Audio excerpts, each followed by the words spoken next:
तो नमस्कार साथियों, एक ऐसा आदेश, एक ऐसा सुप्रीम तमाचा जो भारतीय जनता पार्टी और वर्तमान की सरकार के मुंह पर पड़ा है। और वो तमाचा कोई और नहीं, तमाचा जिस वजह से पड़ा है वो प्रदेश और देश में चर्चा का विषय है। इस समय वर्तमान की सरकार की जो बुलडोजर की नीति थी, मात्र आरोप लगाने भर से उसकी संपत्ति पे बुलडोजर चल जाता था। उसके भी मापदंड कई अलग अलग थे, जाति को देखकर, धर्म को देखकर। अगर वो व्यक्ति विशेष समुदाय का है, व्यक्ति विशेष जाति का है, तो बुलडोजर जरा सा भी विलंब नहीं करता था और अपनी कार्रवाई शुरू कर देता था। बुलडोजर का जो ड्राइवर था, बुलडोजर को जो रिमोट कंट्रोल से चलाने वाले लोग थे, वो सिर्फ जाति विशेष, वर्ग विशेष को टारगेट कर बुलडोजर की कार्रवाई को करते थे। सुप्रीम कोर्ट ने तत्काल प्रभाव से रोक लगा दी और रोक लगाते हुए कहा भी कि जब तक आरोप सिद्ध नहीं होता, आरोप लगाने भर मात्र से किसी की संपत्ति को नष्ट, किसी की संपत्ति को नुकसान नहीं पहुंचा सकते। भारतीय जनता पार्टी की दोहरी नीति आपने देखा होगा। कुलदीप सेंगर के ऊपर रेप का आरोप, जेल गया, बुलडोजर नहीं चला। चिन्मयानंद के ऊपर रेप का, नाबालिग से रेप का आरोप, बुलडोजर नहीं चला। ब्रजभूषण सिंह पर रेप का आरोप, चार्जशीट मुकदमे में दाखिल होगी, देश की महिला पहलवानों ने धरना प्रदर्शन किया, बुलडोजर नहीं चला। कर्नाटक का वो नुमाइंदा जिसने 3000 से ज्यादा लड़कियों के साथ रेप करके उनके वीडियो बनाए, उनको ब्लैकमेल किया, उसके ऊपर बुलडोजर नहीं चला। बुलडोजर चला सिर्फ और सिर्फ जाति विशेष, धर्म विशेष, एक व्यक्ति विशेष को टारगेट कर उनके ऊपर बुलडोजर की कार्रवाई हुई। सुप्रीम कोर्ट ने साफ शब्दों में कहा कि आरोप सिद्ध भी हो जाता है, उसके बावजूद भी आप किसी की संपत्ति को नुकसान नहीं पहुंचा सकते। उसके लिए बाकायदा कोर्ट से परमिशन आपको लेनी पड़ेगी, कोर्ट को अवगत कराना पड़ेगा, उसके बाद किसी तरीके की कार्रवाई होगी। अभी तक का आलम यह था कि आरोप लगने मात्र से बुलडोजर सुबह ही उस व्यक्ति के घर पहुंच जाता था।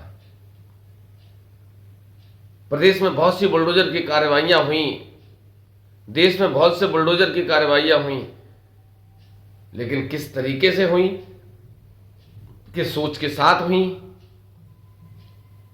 किस विचार के साथ हुई, ये आज किसी से छुपा नहीं है। बहुत सारी ऐसी घटनाएं अगर गिनाऊंगा तो फहरिस्त लंबी हो जाएगी।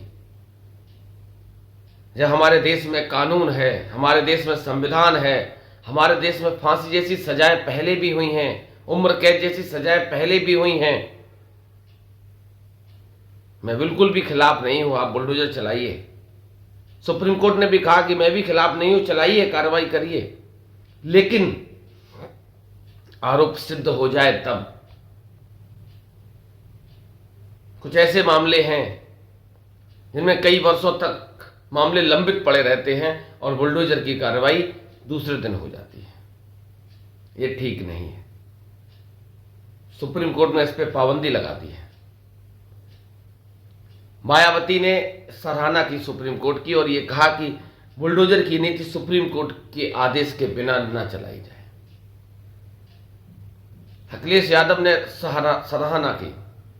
छोटे छोटे जितने भी क्षेत्रीय दल हैं, कांग्रेस से लेकर सारे दलों ने सराहना की सुप्रीम कोर्ट की कि वास्तविकता बुलडोजर की नीति पर प्रतिबंध लगाने के लिए सुप्रीम कोर्ट का शुक्रिया।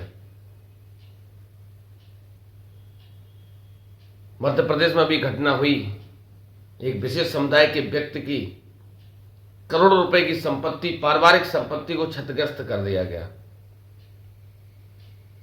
ये हमारे देश का कानून नहीं कहता, ये हमारे देश का संविधान नहीं कहता।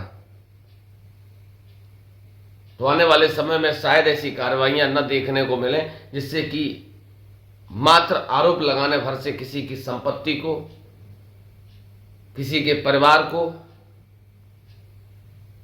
नुकसान पहुंचाया जा सके। और कहीं ना कहीं जब इस तरीके की कार्रवाइयां होती हैं तो आरोपी व्यक्ति को छोड़कर परिवार के सारे लोगों को इन सारी चीजों का सामना करना पड़ता है। आप कार्रवाई करिए, जांच होने दीजिए, आरोप सिद्ध होने दीजिए, सजा होने दीजिए, उसके बाद कार्रवाई करिए। तो सुप्रीम कोर्ट का शुक्रिया, चूंकि मैंने भी बहुत सारी ऐसी घटनाएं देखी थी जहां निर्दोष लोगों के घरों को गिरा दिया गया, उनके परिवार को बेघर कर दिया गया और सरकार अपनी पीठ थपथपाती रही। सुप्रीम कोर्ट का बहुत बहुत धन्यवाद कि उसने जब तक आरोप सिद्ध न हो जाए तब तक किसी भी बुलडोजर की कार्रवाई को पूर्णतः प्रतिबंध कर दिया। तो आज के लिए बस इतना ही, तब तक के लिए नमस्कार।